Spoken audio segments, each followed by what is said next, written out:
Magandang hapon sa inyong lahat. Ito po si Herbert Curia, author, promoter ng Bible Lives Promotions. Kakibat ang ating pananalig sa ating banal na Panginoon Diyos, banal na Panginoon Kristo, at gabay ng kaliwan ng Galiban de la Santa Maria,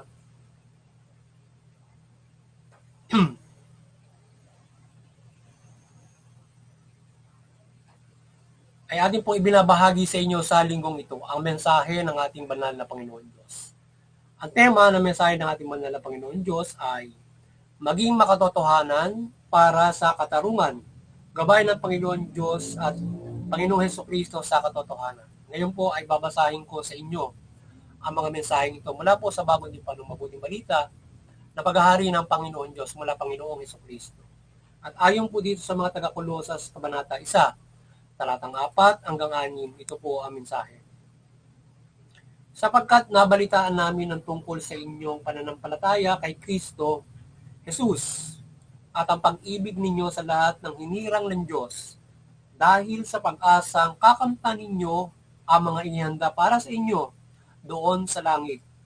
Nalaman ninyo ang tungkol sa inaasahan ninyong ito nang ang salita ng katotohanan, ang mabuting balita na ipinangaral sa inyo, ito'y lumaganap sa buong sanlibutan at nagdala ng pagpapala tulad na nangyari sa inyo mula nang marinig ninyo at mapatunayan ang katotohanan tungkol sa kagandahang loob ng Diyos. Pagpatuloy po natin sa mga taga-Epeso, Kabanata 4, talatang 13 hanggang 15. Ito po ang mensahe. Sa gayon, tayong lahat ay magkakaisa sa pananampalataya at pagkilala sa anak ng Diyos at maging ganap ang ating pagkatao ayon sa pagiging ganap ni Kristo. Hindi na tayo matutulad sa mga bata na nadadala ng bawat aral, parang sasakyang dagat na sisiklot-siklot ng mga alon at tinatangay ng hangin.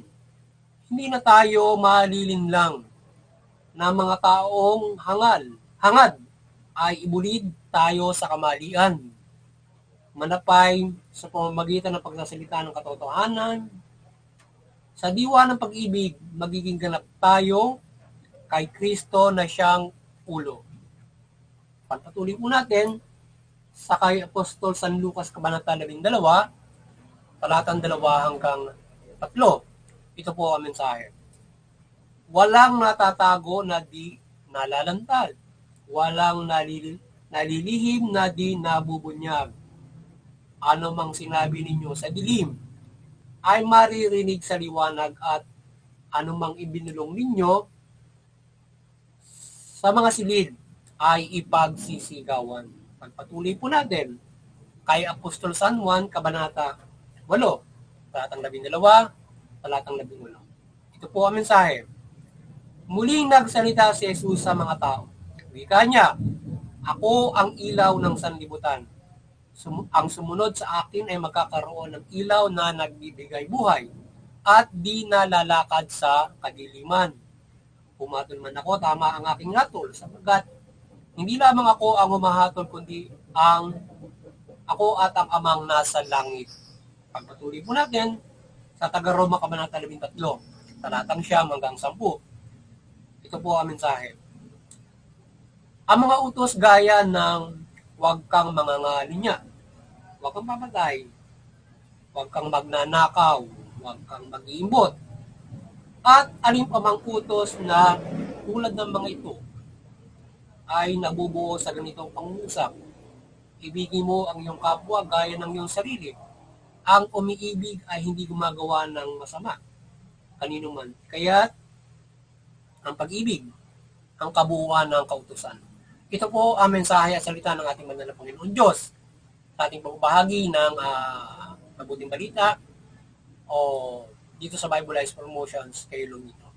Ating mo pasalamatan ng ating banal na Panginoon Diyos, banal na Panginoon sa Kristo, banal na Espiritu Santo, gayon din po ang ating banal na Santa Maria.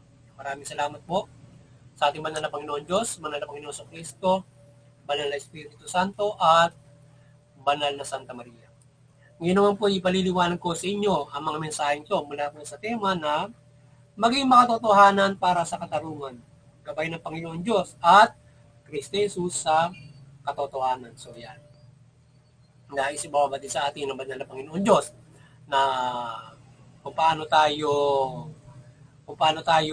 magpapairal ng na tayo ay maging makatotohanan para tayo maging para sa katarungan. At ano ba yung gabay niya para tayo ay maging ng Panginoon para tayo maging makatotohanan. So napakasimple. So tayo ay kung nais natin na tayo ay maging makatotohanan, isabuhay natin ang mabuting balita. So ang salita ng banal na Panginoon Diyos ang katotohanan. So ang Panginoon Diyos ay katotohanan, ang Panginoon Kristo ay katotohanan, ang salita ng Panginoon Diyos ay katotohanan. Kaya itong salitang ito na ating binabahagi sa inyo ay siyang katotohanan at ito ang dapat nating isabuhay. So ngayon kung tayo makatotohanan na nagsasabuhay ng mabuting balita gaya ng ating panangaral noong nakaraan na kung paano pairal ng katarungan ng Panginoon Diyos, kung mamumuhay tayo ng makatotohanan sa mabuting balita, tayo ay namumuhay ng makatarungan. Yan. Kaya tayo ay makatotohanan at the same time makatarungan tayo namumuhay kung isasabuhay natin yung mabuting balita. So sa pamamagitan ng pagtupad natin ng kalooban ng Panginoon Diyos, kung paano tayo mamumuhay, we live in truth, we live in justice. So ganun tayo mamumuhay from the good news na ating binabahagi sa inyo. Yan. Kaya ano-ano ba yung mga nilalaman ng mabuting balita para magabayan tayo sa katotohanan. Kagaya ng halimbawa, tayo ay magpapairal ng, syempre sabi ng Panginoon Diyos, paano ka ba magpapairal ng makatotohanan mula doon sa mabuting balita? Siyempre, unang-una, may pananampalataya tayo. Pagkatapos, siyempre, susundin natin yung aral ng Panginoon sa Kristo. Paano ba yan? Halimbawa, sa udyok ng pag-ibig, ay ganyan tayo dapat magiging makatotohanan. Halimbawa, yung huwag kang magnanakaw, huwag kang papatay mga sa pumutos. So sa pamamagitan ng kung tayo ay may pagmamahal sa kapwa-tao, ay tayo ay nagiging makatotohanan. So tayo ay hindi gagawa ng mali. So sabi ng Bible ay gumawa tayo ng wasto, mabuti, matuwid, yan, makatarungan. So ibig sabihin kung ikaw ay matuwid, makatarungan, mula sa udyok ng pag-ibig, ikaw ay nagiging makatotohanan. Namumuhay tayo sa liwanag o kaliwanagan ng Diyos. Ngayon kung tayo namumuhay sa dilim, tayo ay sinungaling. Tayo ay namumuhay sa kamalian. So, hindi tayo makatotohanan. So, pamumuhay sa mabuti, sa ilalim ng kaliwanagan, paghahari ng Panginoon Diyos, mula mabuting balita ay makatotohanan. So, naging makatotohanan tayo sa pamumuhay sa kaliwanagan. Ano bang ibig sabihin ng kaliwanagan na yun? Mabuting pamumuhay. So, kung mamumuhay tayo sa matuwid, mabuti, maka-spiritual na mabuti sa pananampalataya sa Panginoon Diyos, yun ang makatotohanan. Yun ang sinasabi ng mabuting balita. Na nilalaman ng mabuting balita. So makatotohanan tayo kung sasabuhay natin yung mabuting balita. Ngayon, ano yung laman nun? Kailangan tayo ay matuwid, mabuting mamuhay, maka-spiritual. So ngayon, nagiging makatotohanan tayo ng mamuhay. At kapag nagiging matuwid, maka-spiritual, nagiging makatarungan tayo sa ating sa lahat ng bagay mo na maliit hanggang sa malaking bagay. Hindi lamang doon sa kaya kung tayo ay hindi gagawa ng mali, nagiging makatarungan tayo. Tayo ay nagiging makatotohanan. So, kung hindi ka gagawa ng mali, hindi ka nagiging sinungaling. Diba? So, hindi ka magiging sinungaling kung wala kang ginagawang kamalian. So, ngayon, kung hindi namumuhay sa kadiliman, nagiging sinungaling ka. Diba? Ganun na kasimple yun.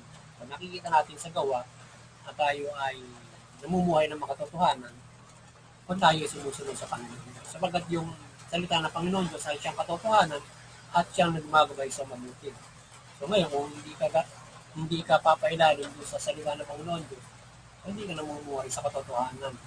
Namumuhay ka sa kadiliman. Namumuhay ka, ikaw ay wala kang katotohanan. Kapag yung Diyos ang siyang lumalang, at ang lumalang ay atas-taasan ay banal at makatarungan. So kaya yung salita at ang Diyos ay makatotohanan. So kaya ang salita ay siyang katotohanan at makatarungan ay ginagabay sa atin kung paano tayo makapamuhay. So ngayon, kung tayo ay mapapalin lang sa espiritu ng kamalian, rason, pahamakan ng ating amo mula doon sa pag tayo ay kaya ating gumawa ng mali wala sa kita ng laman. Doon ka tutusuin. Paano yung kita ng laman mo ay doon ka mabubunsod ng grabe kamalian na magdudulo sa iyo ng kamatayan. Kaya muli, sana ay nagabayan na naman kayo ng Bibleized promotion sa inyong spiritual na bumuhay. Magkaroon kayo ng malaking pag-asa sa inyong kaligtasang spiritual. At sana patuloy tayong gabayan ng ating banal na Santa Maria, Panginoon Diyos, Panginoon sa Kristo, Banal na Espiritu Santo, gabayan tayo ng banal na Santa Maria ng kanyang presensya. Kaliwanag ang pagmimilagro sa mga oras na ito. Yan. Na tayo ay kanyang patuloy na gabayan sa ating pamabahagi ng mabuting balita, hindi lamang sa tuwing oras na tayo ay nagbabahagi, kundi sa panahong ito na tayo ay gabayan niya ng kanyang presensya, kaliwanagan, at magabayan ng lipunan Pilipino, magabayan ng buong mundo sa pananampalataya sa Panginoon Diyos sa pagtupad ng kanyang kalooban mula sa mabuting balita. At magkaroon tayo ng malaking pagkasa sa kaligtasan spiritual na makabubuhay tayo ng maayos, mabuti ayon sa kalooban ng Panginoon. At doon sa interpretability, tayo ay magkaisa yung iba't ibang mga reliyon. Sana kayo maliwanagan naman ng Santa Maria at kayo malikayat natin sa pagkakaisa sa interpretability. Upang punawain natin ating mga paniniwala na hindi tayo nauuwi doon sa hindi pagkakaunawaan at nagkakaroon ng awayan, sigalutan hanggang sa tugmaan. Bagpos, kung tayo nagkakaisa, ay nagkakaroon tayo ng kapayapaan, pagmamahal, pagtulungan, at hindi tayo nakagagabay sa bawat family, bawat bansa, bawat komunidad, buong mundo, na magkakaiba man ang pananampalataya ay tayo naman ay nagkakaisa sa kabutihan at lalo-lalo na sa paggabay ng common good of everyone. Na tayo ay hindi magkakaiba man ang pananampalataya, nagkakabayan natin ng pamahalaan for the common good, for common good ng lahat. Na tayo ay hindi nagkakaroon ng kaguluhan because of different belief. Kundi tayo ay naunawaan for the also guiding the common good para tayo nagkakaisa. Ano sa mga batas na. So, doon naman sa CBCB and Vatican Church ay patuloy na kayo ay maliwanagan ng Banal na Santa Maria at patuloy yung pagbuklurin yung sa katawan sa kanilang panataya sa Panginoon sumula Panginoon sa Kristo at sa ating munting kakayanan. Tayo patuloy na nanampalataya sa ating banal na Panginoon Diyos, Panginoon sa Kristo, Banal na Espiritu Santo, hindi sa ating banal na Santa Maria. Patuloy gabayan tayo ng kanyang kapangyarihan, pagmimilagro, mula sa gabay na kaliwanagan ng Banal na Santa Maria, presensya, sa ating mga bahagi ng mabuting balita at iba't ibang mga gabay ng pagmimilagro. Lalong-lalo na sa paggabay sa pamahalaan. Gabayan tayo ng kanyang pagmimilagro sa pamumuhay na ito, sa pagpapalaganap ng mabuting balita, pagbubuklod sa ating. Sana kayo ay ating buklod sa gabay ng Panginoon Diyos, Panginoon sa Kristo, Espiritu Santo at sa Banal na Santa Maria. Mula doon sa pagpapalaganap ng pagpapatalima, pangangaral ng mabuting balita. At doon sa pamahalaan, magabayan kayo ni Mother Mary at kayo ay nagdede ng mabuting balita at mamahala kayo ng mabuting matuwid. Tugunin niyo yung karapatan ng tao, patas ng hustisya at mabuting pamamahala. Sa gayon yung inyong mamamayan makikinabang sa inyong mabuting pamamahala, magbabayaran ng patas ng hustisya at karapatan ng tao. At higit sa lahat, ay siyempre makapamumuhay sila ng ayon sa karapatan, mapayapa, maulad.